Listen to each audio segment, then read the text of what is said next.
Welcome, today I'll show you how to change your icon into your Oppo A53s. First of all, go into Play Store and find X icon changer application. This one.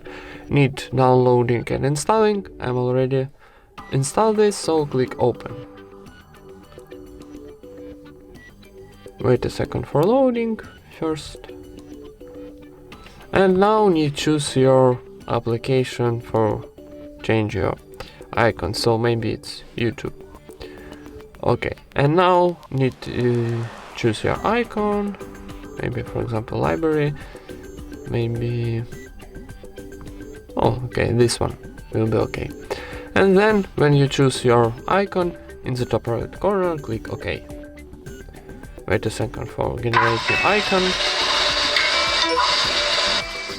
And then need close ads. And now click add.